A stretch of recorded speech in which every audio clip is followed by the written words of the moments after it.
Jaalalli dammuma. Jaalalli dammumaa tokkotti ooyitee tokkotti na dhoytu. Abaaboo birraatii tokkotti urgooyitee kaanitti na jooytu. Jaalalli kennaadha nama garaa bal'atuuf kan onnee qulqulluu. Jaalalli jiraannaan jibba yaadaa oollee shira yaadaan bulu. Namni wal jaallatu fuula walii keessaan garaa walii arga. Damma walii nyaatu aannan walii laatu. Warra wal jaallatuuf ameessi mirgisa citaanis ni marga.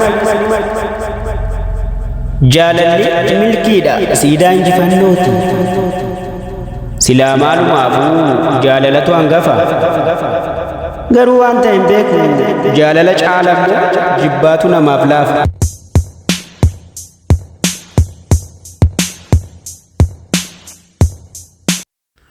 Jireenyi natti hammaatee gadadoo na dheechisaa kallattii fi foormulaa jijjiirrachuu na feesisaa. Dhiibeen dadhabee ni ulfaata keessisaa. Amma ni na dhiibee dugdaan na adeemsisaa. Akka farda abbaa hin qabnee na yaabee na leenjisaa. Karaa hundaan dhiphinaa qaama hundaan hir'inaa. Waffeelles dheedhiidha nagarre bilchina. Bidda cinaa fiignee utaallee didichina. Akka waatii burraaqnee akka fardaa himimsina. Alagaa kunuunsuuf keenya dibimsina.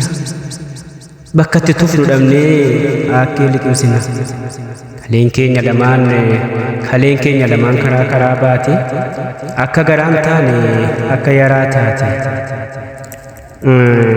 Arraba digdamaan garaan nama daahee. Jecha 90 qaamni dilmammaahee. Maafan ol utaala maal qaba yoon taa'e. Goda keessaan gaaddidduu meerkurii qabaseete. Bufa keessaan si hidduu naasuusiif qabaseete. Bufa keessaan si hidduu naasuusiif qabaseete.